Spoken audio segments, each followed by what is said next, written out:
Bwana Yesu asifiwe, ndugu kaka na dada popote mlipo, mnapopata nafasi ya kuungana nami tena katika channel hii ya Maranatha. Na leo ni siku nyingine ambapo Bwana ametupatia fursa ya kuendelea kusikia maneno ya uzima. Naam. Nakualika, naitwa Daniel Arthur na ni kualiki katika somo la leo tunapenda kutazama kuhusiana na yaliyojiri katika unabii na kile kinachoendelea mpaka sasa. Na wengi sana wanangojea wasikie haya masomo yakifundishwa na wachungaji wa makanisa wakubwa, wanangoja wasikie watu maarufu wakileta hizi jumbe za injili katika maisha yetu, katika makanisa yetu.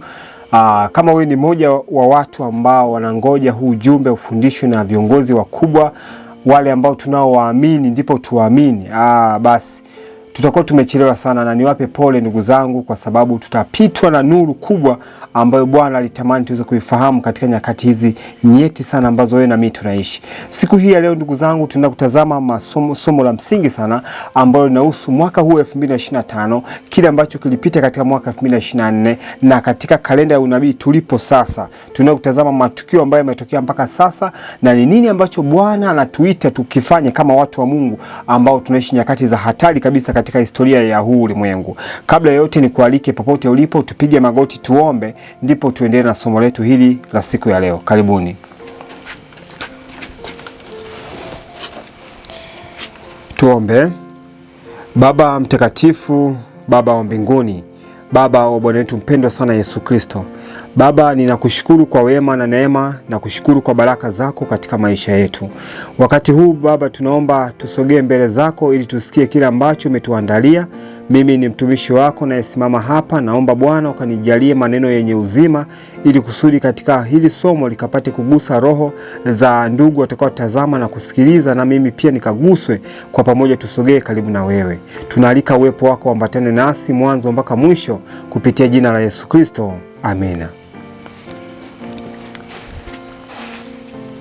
Wapenzi wa Bwana, niwaalike popote mlipo, hakikisha una Biblia yako, hakikisha pia una daftari na kalamu kwa ajili ya kuandika mafungu na nukuu ambazo tutakuwa tunaziangalia katika masomo haya. Ni masomo ya msingi, ni masomo muhimu ambayo yana lengo la kutuamsha na kutusogeza karibu na Mwokozi wetu mpendwa sana Yesu Kristo. Mwaka huu 2025 sio mwaka kawaida katika historia ya unabii, katika historia ya muda, jinsi ambavyo tunaishi na matukio yanayoendelea mpaka sasa. Inatudhihirishia wazi kwamba mwaka huu 2025 sio mwaka wa kawaida.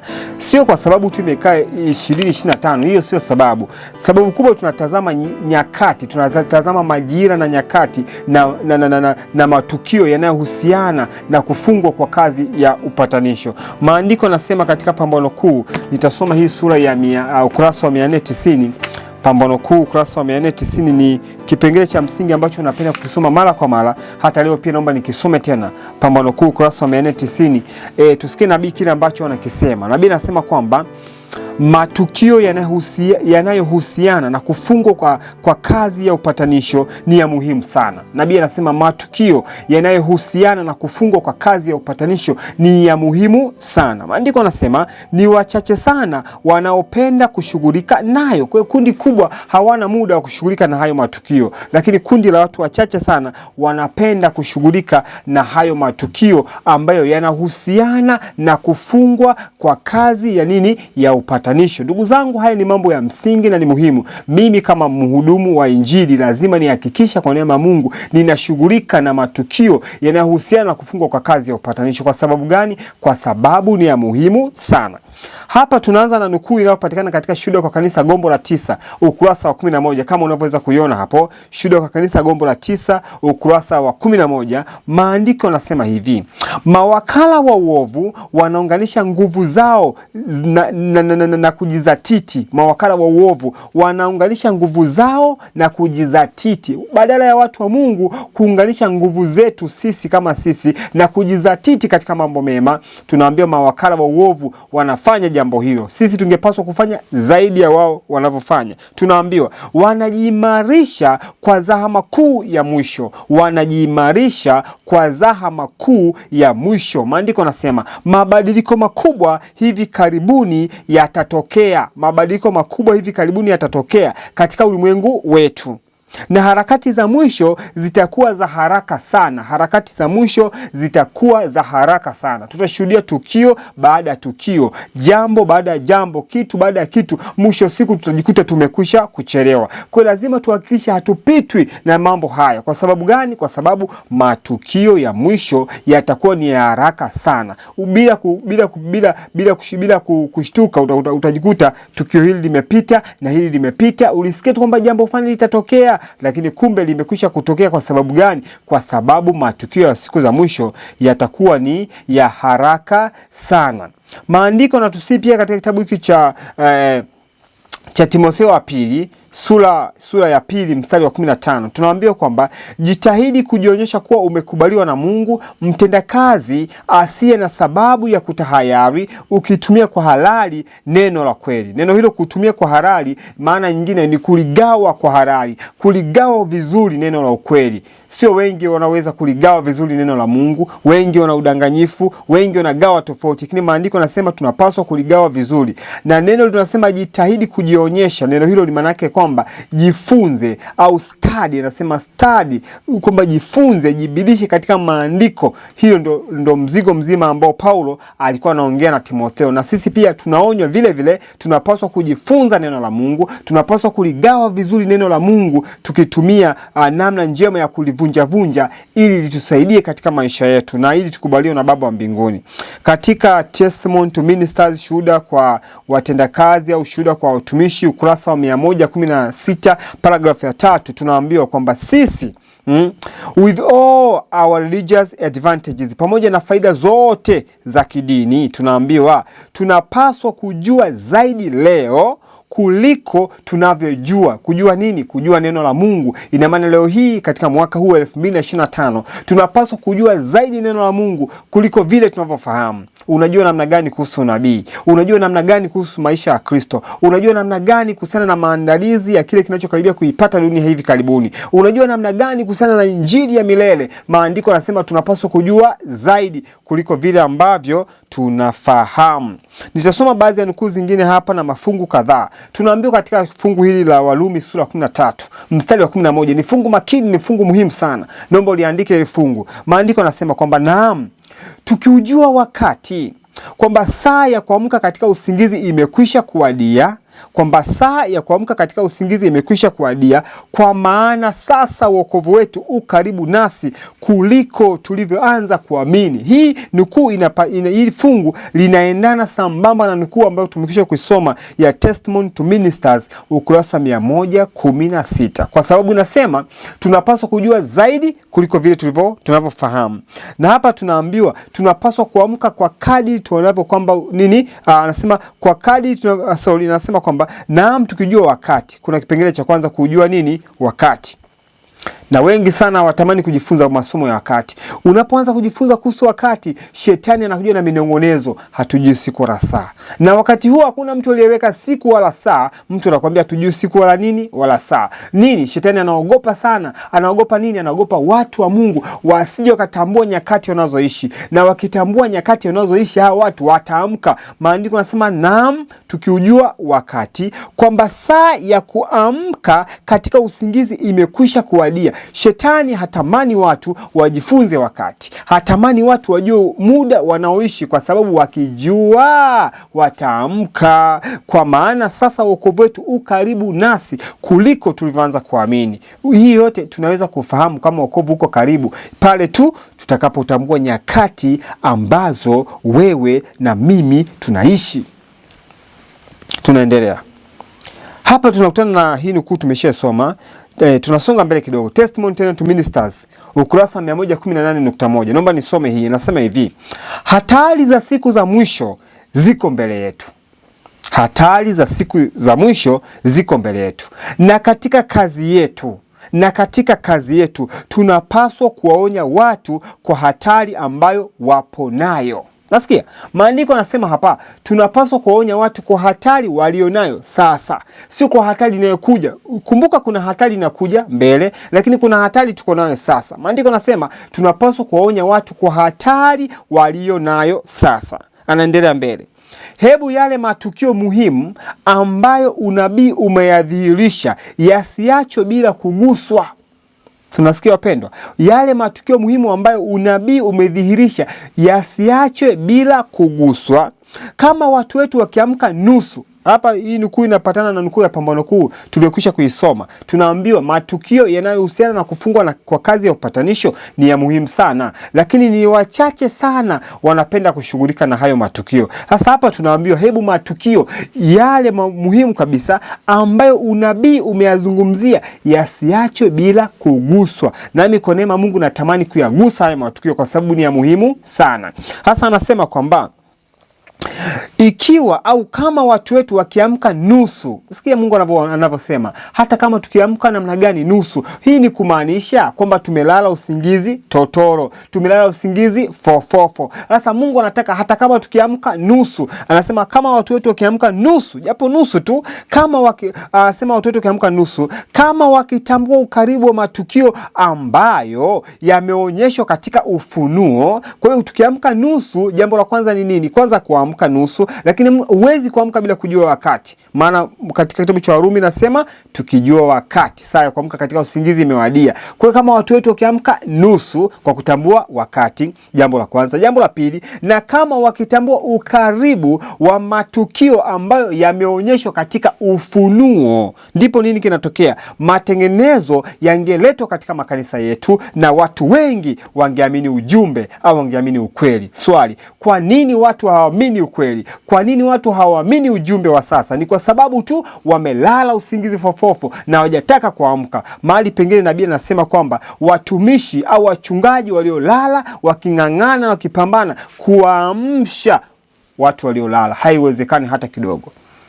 Wachungaji hao Isaya anasema ni wachungaji ambao ni mbwa wasioweza kubweka. Ni mbwa wasiobweka hao. Hawawezi kufukuza mwizi, hawawezi kwenda katika mashindano, hawawezi. Maandiko yanasema kwamba hao ni wachungaji ambao wamelala, hawawezi kuamsha watu wengine. Hasa uamsho na matengenezo haviwezi vikaletwa hadi pale watu watakapoamka na kutambua ukaribu wa matukio yanayokaribia kuipata dunia hii na kufanya matengenezo ya kweli katika makanisa yetu.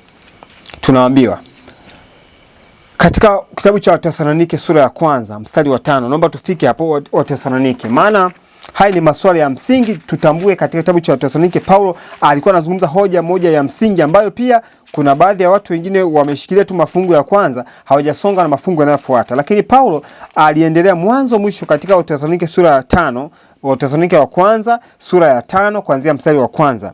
Naomba nisome maandiko, nasema hivi: lakini ndugu zangu, kwa habari za nyakati na majira hamna haja niwaandikie. Unasikia? Kwa nini? Mstari wa 2, maana ninyi wenyewe mnajua yakini ya kuwa siku ya Bwana yaja kama vile mwivi ajavyo usiku. Wakati wasemapo kuna amani na salama, ndipo uharibifu uwajiapo kwa ghafla, kama vile utungu umjiavyo mwenye mimba, wala hakika hawataokolewa. Mstari wa 4, bali ninyi ndugu hammo gizani. Tunasikia wapendwa, hapa mwanzo anasema hatuwezi kama vile hatutaweza kutambua kwa sababu siku ya Bwana inakuja kama mwivi ajavyo usiku. Lakini hapa chini anasema bali ninyi ndugu hampo wapi? Hammo gizani, hata ile siku yapate kama mwivi. Tumesikia wapendwa, anaendelea anasema kama siku yapate kama mwivi. Mstari wa 5, kwa kuwa ninyi nyote mmekuwa wana wa nuru. Sasa sababu gani ambayo itafanya watu ile siku isiyapate kama mwivi? Ni kwa sababu hawa watu hawamo gizani, ina maana wamo kwenye nuru. Anasema kwamba kwa kuwa ninyi nyote mmekuwa wana wa nuru na wana wa mchana, sisi si wa usiku wala wa giza. Tunasikia wapendwa, sababu pekee ambayo inafanya watu wa Mungu hawa wasikutwe gizani, wasikutwe kama mwizi, ni kwa sababu wasikutwe kama mwivi anavyokuta watu kwa ghafla, ni kwa sababu tu maandiko nasema hatumo gizani, tuna nuru. Kwa maana nyingine maandiko nasema sisi ni wana wa nuru. Sasa unaposhika kidogo, unapoelezea kuhusu wana wa nuru na kina nani, katika kitabu cha Petro wa kwanza sura ya Petro wa pili sura ya kwanza mstari wa 9, maandiko nasema maneno yafuatayo. Sasa hiyo nuru ni kitu gani? Hiyo nuru ni nini ambayo inatupatia kuelewa kwamba siku ya Bwana haitakuja kama mwivi? Maandiko nasema kwamba nasi tuna lile neno la unabii lililo imara zaidi. tunasikia, ambalo mkiliangalia kama taa, au kama nini, au kama nuru ing'aayo mahali penye giza. Kwa hiyo nuru inafukuza giza. Hivyo basi mwafanya vema mpaka kutakapopambazuka na nyota ya asubuhi kuzuka mioyoni mwenu. Kwa hiyo kitu pekee kinachotusaidia kutembea na ili kutembea katika namna kwenye giza, kutembea katika giza, lakini vile vile kutembea katika giza na kuliweza giza, ni kitu kimoja tu ambacho kinaitwa ni nini wapendwa? Ni neno lile imara la unabii. Kwa hiyo neno imara la unabii linatusaidia kujua wapi tulipo, wapi tunaenda na pale tulipotoka. Katika maandiko matakatifu Biblia tunapaswa kusoma mambo makuu matatu ya msingi sana. Mambo hayo tunapaswa kusoma kuhusiana na historia, tunapaswa kusoma kuhusiana na wakati wa sasa, tunapaswa pia kujifunza kuhusiana na wakati ujao. Lakini vile vile tunapaswa kujifunza katika wakati wa sasa Injili namna gani inatusaidia. Ndugu yangu mmoja aliniambia kwamba, alikuwa ananifundisha akaniambia, unajua mpendwa, katika mlo chakula, tunaposema mtu anakula mlo kamili, na maana anakula vyakula vya wanga, vyakula vya protini, vyakula vya vitamini, vyakula aina mbalimbali za vyakula. Anasema na vile vile katika maandiko anasema historia alifananisha kama vyakula vya vitamin, kusema kwamba alifanyika kama vyakula vya wanga, kwamba vinatutia nguvu. Yaani unapokumbuka historia iliyopita inakusaidia upate nguvu. Kuna wakati ukipitia jambo ambalo ni gumu, lakini ukikumbuka kuna mtu alisha kupitia jambo kama hilo, linakutia nguvu. Wewe mwenyewe ukikumbuka kuna wakati fulani ulipitia mambo magumu na sasa unaletwa katika mazingira ambayo ni magumu, yanakutia nguvu kusonga mbele. Hivyo ni vyakula vinavyotia nguvu, vyote vya nafaka, vyote vinavyotia nguvu. Hivyo ni vyakula ambavyo vinatufundisha nini? Historia. Lakini kuna vyakula vile ambavyo vinatukinga dhidi ya magonjwa, ambavyo ni vyakula vya vitamin. Hivi ni vyakula ambavyo vinatuwezesha kuto kuingia upande wa kushoto au upande wa kulia, kuingia kwenye hatari yoyote ya kupata ugonjwa wowote. Unabii unatusaidia, unatukinga ili kusudi tu tusiangukie kulia wala kushoto, bali tuweze kusonga mbele. Hapa tunaambiwa tunalia neno la unabii ambalo ni imara zaidi. Mkiliangalia ni kama taa, basi inatuongoza tusijikwae, tusipate madhara. Hivyo ni vyakula vya vitamini kuhusu unabii. Lakini tunaposoma kuhusu Injili, maisha ya Kristo ya kila siku, namna gani ya kuishi na mwenzangu na nini, hivyo ni vyakula ambavyo vinatujenga, vinatukuza katika Kristo. Hivyo ni vyakula vya protini ambavyo kazi yake ni kutujenga katika upendo wa Kristo na kutufundisha namna ya kuishi na wenzetu, namna hiyo tunadhani tunafahamu. Haya yote ni mambo ya msingi ambayo Wakristo tunapaswa kufahamu katika kipindi hiki cha mwisho. Ukikosa hata kimoja katika hivyo, unaweza ukawa ni shupavu katika kazi ya Mungu, na unaweza ukaenda kulia au kushoto, wakati Bwana anatuambia tembea katika mstari huu. Na sio rahisi kuwa Mkristo aliye balance. Sio rahisi kuwa Mkristo ambaye ana uwiano sahihi kabisa. Wengi tunaenda mbali na urahisi wa mambo, na mimi nasema wengi wanaenda above simplicity, juu kabisa ya mambo. Wanafanya mambo kuwa magumu katika safari ya Ukristo. Ndugu zangu, tunalia neno la unabii ambalo hilo ni kama taa, tukiangalia inatuongoza mpaka mwisho wa wakati. Yapo mengi ambayo yametokea katika dunia yetu hii, na Mungu ametuonyesha tutazame taifa la Marekani. Ametuonyesha makusudi tutazame taifa la Marekani. Lakini leo hii wachungaji wengi sana wanasimama na wanazungumza mambo mengi kuhusiana na mambo ya Marekani, kuhusiana na Papa. Watu wakizungumza kuhusiana na Papa, watu wengi sana wanapinga, na ni viongozi wakubwa wa kanisa wa hapa Tanzania na nje ya nchi na hata duniani kwa ujumla, wanapinga kuhusiana na watu kujifunza nyakati, watu kuzungumzia matukio. Sasa hao wote ni watumishi wa shetani ambao wapo kwenye hii dunia, wanasimama kwa nyadhifa za uongozi. Ni kweli wanaonekana viongozi wa kanisa, ni sawa, lakini wapo chini ya uongozi wa shetani. Shetani mwenyewe ndiye anawapandikiza wazungumze vitu hivyo, ni kwa sababu ni ajenda za shetani. Mungu anasema ajenda yake kwamba matukio yote yanayohusiana na kufungwa kwa kazi ya upatanisho ni ya muhimu. Watu wa Mungu tunapaswa kugusa haya matukio. Shetani anawapandikizia hao viongozi wa dini, tena viongozi wakubwa kabisa, kusema kwamba mnazungumza habari za Papa, eti habari za Papa zinahusu nini, na mambo mengi kama hayo. Sasa huo wote ni uasi ambao shetani anauweka katika kanisa na anadanganya watu wengi kupitia hao viongozi, kwa sababu watu wengi wametega vichwa hivi kusubirishia mpaka kiongozi anaposema ndipo wanaamini. Na ndio maana mwanzoni nikasema kama wewe unamngoja mpaka kiongozi azungumze, kama unamngoja Ted Wilson azungumze, Mark Finney azungumze, Pastor Semba azungumze na viongozi wengine akina Mbaga na wengine unawangoja wazungumze kwa sababu tu ni viongozi maarufu katika kanisa, ndugu zangu, tutapoteza muda katika hao viongozi na hakuna lolote watakalo kuambia kwa lengo la kukusaidia kukuokoa katika saa ya mwisho kabisa ya historia huu ulimwengu. Ndugu zangu, haya ni mambo ya msingi na ni muhimu sana. Bwana atusaidie kuweza kuyapokea. Sasa hapa tunaenda kutazama baadhi ya vitu vya msingi ambavyo vimetokea katika mwaka 2024 kuelekea mwaka 2025. Tunakumbuka sote katika uchaguzi wa Marekani tulizungumza mengi kabla uchaguzi huo hujafanyika, na hivyo uchaguzi umekwisha fanyika na Trump amechaguliwa kama rais wa Marekani. Sasa mambo mengi yamejiri, mambo mengi yanaendelea. Hebu tutazame hiki kitu mara moja. Hii ilitokea katika mwaka wa 2023 Novemba 7, wakati huo kulipokuwa na harakati za uchaguzi katika taifa la Marekani. Walisema hivi, hii ni ripoti mojawapo iliyotolewa ikasema kwamba US 2024 Marekani mwaka 2024 is the most important election since Lincoln won in 1860. Wanasema kwamba Marekani katika mwaka wa 2024, hii ilikuwa ni 2023, walizungumzia mwaka wa 2024. Hii ripoti ikasema kwamba ulikuwa ni uchaguzi muhimu sana, ulikuwa ni uchaguzi makini sana tangu huyu Rais Lincoln wa Marekani aliposhinda uchaguzi katika mwaka wa 1860, na baadaye wanaandika kwamba vita ya kiraia ikafuata. Tunasikia ndugu zangu, baada ya Lincoln kushinda tu wanasema vita ya kiraia ilifuata katika taifa la Marekani, na sote tunatambua kwamba wazi katika taifa la Marekani kuna historia mojawapo ya vita ya kiraia kutokea, ambayo hii ilitokea kuanzia katika mwaka ule wa 1861 Aprili 12, tunajua wote.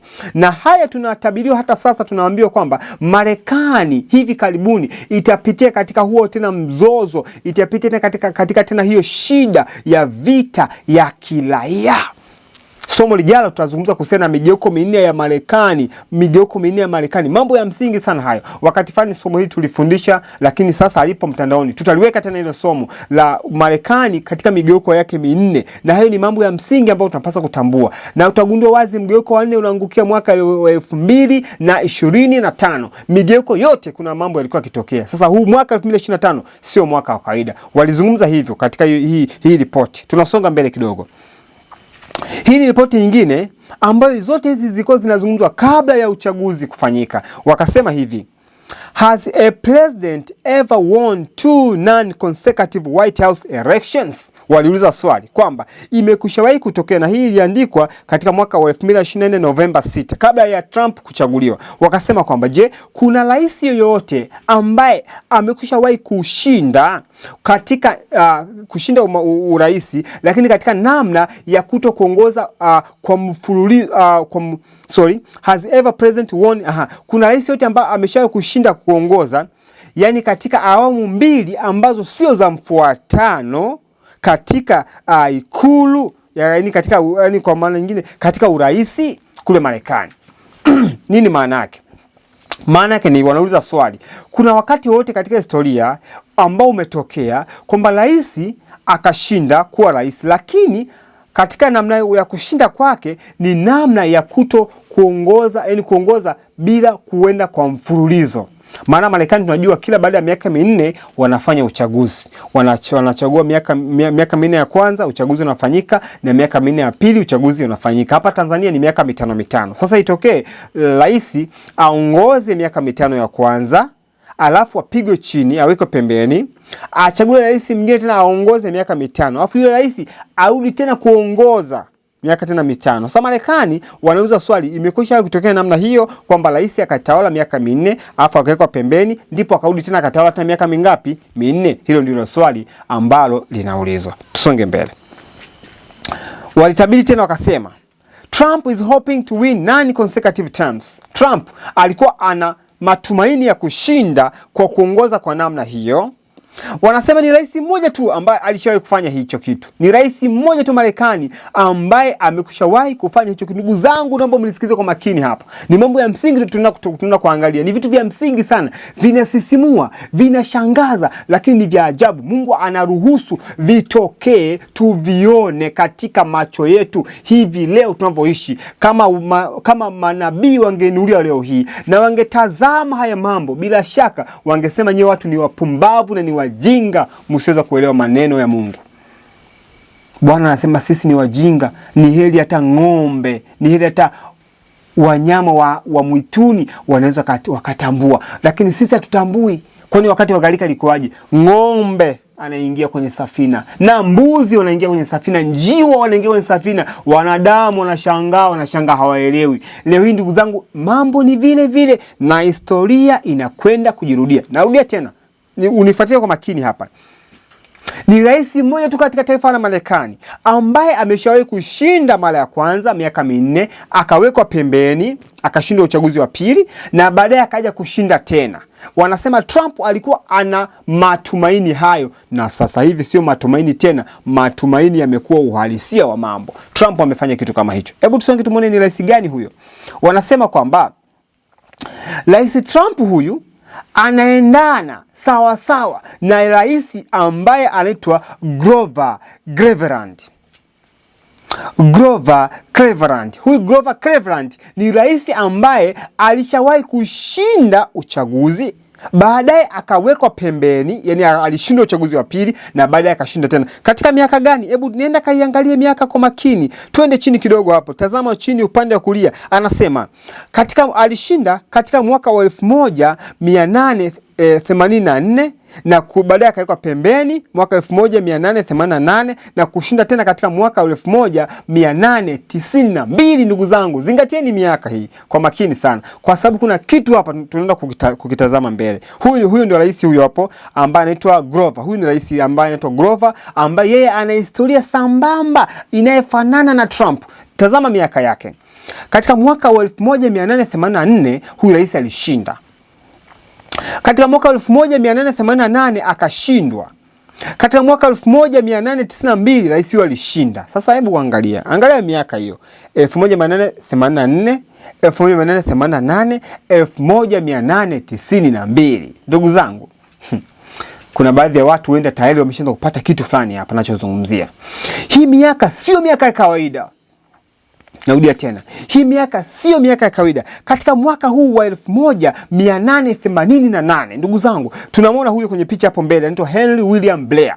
Huyu ndugu zangu ni senator kule Marekani wa jimbo moja. Huyu ni senator kule Marekani ambaye yeye sasa alikuwa ni senator wakati huo. Sasa hivi hayupo tena duniani. Lakini huyu ni mtu ambaye, sikizeni, ni mtu ambaye alipendekeza mswada wa sheria ya kuhitaji watu wapumzike katika siku ya Jumapili. Wale wanaosoma lugha ya Kiingereza nadhani wanaweza kusoma hapo wakati wakajitazamia wenyewe wakaona. Tunasikia ndugu zangu. Anasema a bill entitled, kwamba bili ilikuwa na jina lifuatalo, ilikuwa na kitu kinachosema a bill to secure to the people the enjoyment of the first day of the week, commonly known as the Lord's Day, as a day of rest, and to promote its observance as a day of religious worship, was introduced by Senator Blair today. Huyu ni senator ambaye yeye alileta huu mswada katika taifa la Marekani, katika bunge la Marekani, akitaka watu wapumzike katika siku ya kwanza ya juma. Jamani, swali, ulikuwa ni mwaka gani? Ulikuwa ni mwaka 1888. Wakati huo katika taifa la Marekani kukiwa na harakati za namna hiyo, kukiwa na kiongozi ambaye alikuwa ameshindwa, alikuwa ameshinda, ameshindwa, ameshinda. Kama vile Trump. Tazama kwa makini mambo haya. To stop work on Sunday, Senator Blair wants the Lord's Day strictly observed. Alikuwa anataka kwamba siku ya Bwana iheshimiwe kwa mkazo kabisa. Angalia mambo hayo, angalia mambo ndugu zangu. Huu ndio mswada huo ambao tunauona hapo, ambapo tunaposema mswada, yani kwamba ni jambo ambalo linakaribia kuwa sheria. Wale ambao wamesoma historia, walisoma maarifa ya jamii, sio ni uraia huko, watajua. Walisoma nadhani ni uraia. Inazungumzia haya maswala kwamba mswada ni mswada ni jambo ambalo tu linangojea sasa kwenda kuwa sheria. Basi linangojea kwenda kuwa sheria. Na tayari Marekani huu mswada mpaka sasa bado upo katika bunge la Marekani. Huu mswada upo. Unangojea tu kwenda kuwa nini ndugu zangu? Sheria. Kwa hiyo ndugu zangu, Trump anatuleta tena katika kipindi kile kile, kwa sababu historia ya Trump wakati ule, historia ya yule rais wakati ule, huyo Glover inafanana na historia ya Trump. Wakati huo mambo yanafanyika katika harakati hizo, sio kwa bahati mbaya jamani. Hata leo hii mambo yake kutokea sio kwa bahati mbaya. Na katika kipindi cha utawala wa Trump kile cha kwanza, watu wengi walisema amri ya Jumapili sasa inaenda kupitishwa katika sheria ya Jumapili. Bwana kwa huruma zake akarudisha nyuma hilo wimbi. Na sasa Trump amerudi tena. Sasa anatuleta tena mahali pale pale. Na kumbuka katika kanisa letu Waadventista wa Sabato walisimama watu wakuu wawili. Watu hao waliosimama ni A.T. Jones kama tunavyoweza kuona hapo, pamoja na E.J. Waggoner. Hawa ndugu walileta ujumbe ambao ni ujumbe wa haki kwa imani. Kumbuka wakati amri ya Jumapili inaenda kutangazwa katika sheria katika taifa la Marekani, kumbuka watu wa Mungu ilibidi waingie katika kipindi cha taabu mfano wake haujawahi kuwapo. Bwana akaona hao watu wako tayari, basi wacha niwapatie ujumbe utakaowasaidia waweze kuwa tayari, kama vile Kalebu na Joshua walipoinuka. Kumbuka wana Israeli walishindwa kuingia katika nchi ya ahadi kwa kukosa imani, kwa kutokuamini. Basi kwa kukosa kuamini, walioamini walikuwa ni watu wawili, Kalebu na Joshua, na Musa nabii akiwa pembeni. Hapa walioamini walikuwa ni watu wawili ambao ni A.T. Jones na E.J. Waggoner, na nabii Ellen G. White akiwa pembeni. Kanisa likakataa ujumbe, wakakataa ujumbe kwamba hatuwezi kupokea huu ujumbe wa haki kwa imani, ambao ujumbe kama tungeupokea ulituandaa ndugu zangu. Matokeo ya siku za mwisho nasema hivyo, ungetuandaa kwa kumpokea Mwokozi wetu Yesu Kristo, ungetuandaa kwa ajili ya wakati wa taabu ambao ulikuwa mbele yetu. Lakini kanisa likakataa ujumbe huu, ujumbe. Kwa kukataa ujumbe, tunazunguka tena duniani, tunafika tena mahali pale. Kalebu na Joshua na ndugu wengine walipokataa ujumbe, wakazunguka. Kalebu na Joshua walikubali ujumbe, lakini ndugu waliokataa ujumbe wakazunguka, wengine wakapotea, wakarudi tena pale. Ndugu zangu, sasa hivi ndugu zangu, tumerudishwa tena pale. Rais Trump ameturudisha tena pale, na agenda anazozileta Trump, agenda zake ni mnazijua ndugu zangu. Miongoni mwa agenda za Trump kuna amri ya Jumapili katika project 2025. Katika hii project ya 2025 ndugu zangu, ni project ambayo mpaka sasa hivi tunapoongea mimi na wewe, Rais Trump katika hii project ametimiza karibia 50% za ile project. Kile kitabu kina zaidi ya peji 900. Rais Trump tayari mpaka sasa katika muda wa miezi michache sana tangu alipoapishwa mpaka sasa amekwisha kutimiza 50% ya hizo project za 2025. Na katika hizo project za 2025, miongoni mwa mambo ambayo yamo katika hiyo project ni kupitisha sheria ya Jumapili. Sasa swali la msingi ni hili hapa.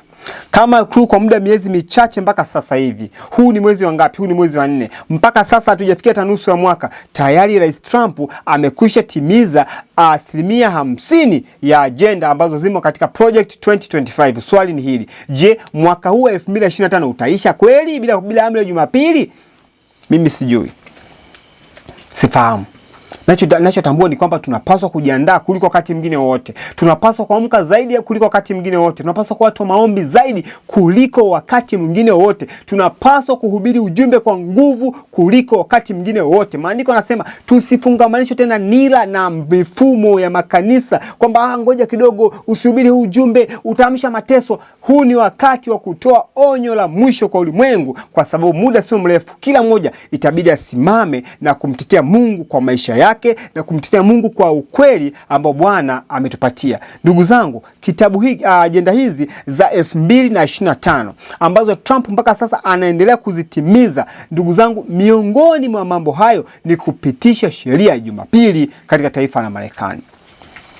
Na ikitangazwa katika taifa la Marekani sheria ya Jumapili, ndugu zangu, mimi na wewe ambao ni Waadventista wa Sabato tutakuwa tumechelewa kabisa kufanya maandalizi, kujiandaa kwa kile kinachojia ulimwengu. Tutakuwa tena hatuna muda wowote wa kujiandaa. Bwana tusaidie, Bwana tutie nguvu, atuongoze katika haya masuala, ni ya msingi sana. Na Rais Trump kwa kuhakikisha hayo kwamba katika project hizo, ili kuweka njia sasa kuandaa kwa ajili ya chapa ya mnyama, katika ikulu yake Marekani ameandaa ofisi maalum kabisa kwa mambo ya kiimani. Hebu tutazame baadhi ya video kadhaa, na amemchagua tayari mtu maalum kwa ajili ya mambo ya kiimani. Huyu dada ambaye anaitwa mchungaji, tena ni mdada mama tu, lakini anaitwa mchungaji Paula. Huyu yuko maalum kabisa kwa mambo ya kiimani katika taifa la Marekani. Na niwaambieni ukweli, haya mambo sio mambo ya mchezo na sio Mwadventista Msabato. Huyu dada ni mtoto wa Jumapili huko, amechaguliwa kwa mtu maalum kabisa kumshauri. Ndugu zangu, mambo ya ajabu. Tena video zake zingine sitaweza kuziweka hapa. Kuna zingine kabisa anasema kuna wakati alitokewa na maono, akaenda katika enzi ya mbinguni, akaenda kwa Mungu, akasema alimuona Baba wa mbinguni, hakuweza kumuona vizuri sana, lakini alimtambua kwamba huyu ni Mungu. Na huyu dada ndiye anakaa karibu na Trump. Kumbuka ndugu zangu, taifa la Marekani limeandaa sanamu ya mnyama, na hivi sasa ndugu zangu, sanamu ya mnyama ni almost imekwisha kuundwa katika taifa la Marekani. Papa atatazama, ataona kuna sanamu, yeye ndo mnyama, ataona kuna sanamu ya mnyama katika taifa la Marekani. Anaandaliwa njia Papa kuweza kufika hapo. Kumbuka tayari huu Protestant tunazungumzia, huu Protestant, dini zote hizi ambazo zilikwenda kinyume na Roma, hivi sasa zimekwisha kuungana zenyewe, na pia zimerudi kushikana mkono tena na Roman Catholic. Zinaposhikana mkono na Roma kama mama yao, wanapokea oda ile ile kutoka kwa mama yao ambao ni Roma. Na kama unapokea tena oda hiyo hiyo, unapokea maagizo kutoka kwa Roma ambao ni mama yao. Na tayari huyu dada anakwenda katika ofisi ya rais, ikulu pale, na kumshauri Trump kwa mambo ya kiimani. Unadhani atamshauri kutoka kwa nani? Atamshauri kutoka kwa mnyama ambaye ni Papa, na Papa atashauriwa na shetani moja kwa moja. Ndugu zangu, Bwana tutie nguvu, mambo haya sio mchezo. Hebu tutazame baadhi ya video kadhaa ambazo huyu mama anazungumza, anasema mambo kadhaa. Hebu naomba nicheze video zake kadhaa hapa, tuzisikize kwa makini. The church is Christ's body in which he speaks and acts and by which he fills everything, including the White House, including government halls, including universities, including education centers, including the best medical labs, including the biggest businesses. He doesn't just fill our church business or our churches, he fills everything with his presence.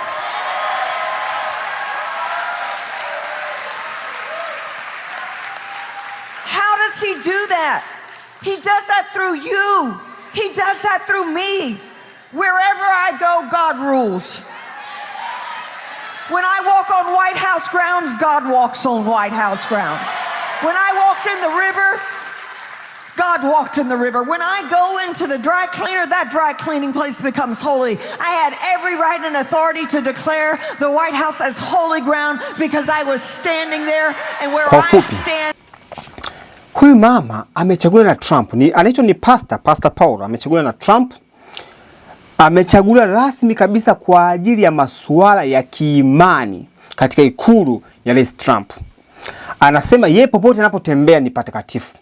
Akaenda kwa dry cleaner kufua nguo zake, basi pale mahali pote panakuwa patakatifu kwa sababu yeye amefika mahali hapo.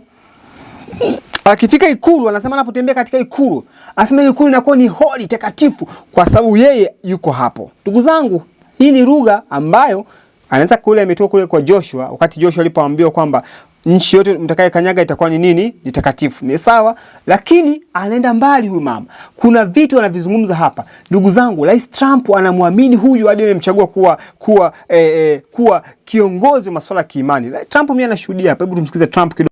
This week I'm also creating the White House Faith Office, led by Pastor Paula White, who is so amazing. Ni Trump anasema amemchagua huyu mama ambayo ni Paula. Lengo nini? Awe pale ikulu ya rais, kama ni kwenye ofisi maalum kabisa katika masuala ya kiimani. Anasema is so amazing. Yani Trump mwenyewe anamkubali huyo mama. Sikiza huyo mama sasa, mambo yake mengine haya. Yuko hapo. Mahanda akasata reke ya manda raboko sokota ronda ya kande eke seke la mama manda rabakase meta rabakande la babakaso ya la manani anano sakayato ya kande ya makato ya batadia city akano ya katara city power. Trump huyo amemchagua mama. Huyu mama ananena kwa lugha. Ni ushetani na umizimu na anajaza watu. Na ni wababa wazima wako hapo wameinua mikono kabisa, wengine wanatamani kulia kumsikiza huyo mama. Lakini mama ambaye Trump amemwamini kwamba anaweza kabisa akasimamia masuala ya kiimani. Huyo hapo. Tuko mwisho kabisa ndugu zangu mwa historia huu ulimwengu. Muda umekwisha kabisa kujiandaa. Bwana tutie nguvu, azidi kutusaidia tuweze kutambua haya masuala yanapoendelea sio ya kawaida. Kuna mambo ambayo Bwana anahitaji watu wa Mungu tuweze kufanya. Ni nini wewe na mimi tunachoweza kufanya katika wakati huu wa lala salama? Sasa kuna baadhi ya watu, napenda kumalizia, kuna baadhi ya watu wanaweza kusema lakini kuna watu wengine walisema, kuna mtu mmoja, rafiki yangu mmoja alituma somo, kuna mtumishi mmoja akasema pale chini kwamba yani nyie kila kitu ambacho kinazungumzwa mnasema vibaya tu. Hata yale sasa mazuri ambayo rais anayafanya mnaona bado ni mabaya. Si inaonekana jambo jema kuwa na ofisi ya mambo ya imani Lakini hata wewe unaweza kujiuliza swali. Imani yako ulipenda itetewe na watu wa kisiasa kweli? Ulitamani watu wa kisiasa kweli ndio wasimame wazungumze mambo yako ya kiimani badala ya wachungaji wako wazungumze? Ungetamani hivyo kweli? Kabisa unaamini mtu wa kisiasa anaweza akasimama na kuzungumza masuala ya kiimani? Kabisa kweli? Ukiona akili timamu unaweza kaamini hicho kitu? Hii ni trick ya shetani, huu ni mchezo wa shetani. Kuna jambo hapo. Amri Jumapili iko mlangoni. Sasa hapa naomba tusome Pambano Kuu. Kwa sababu kuna uwezekano tukaona kuna mambo mazuri yanafanyika, kama vile Rais Trump amepambana na mambo ya ushoga, amepambana nayo na nini, amefutilia mbali. Si ni kweli?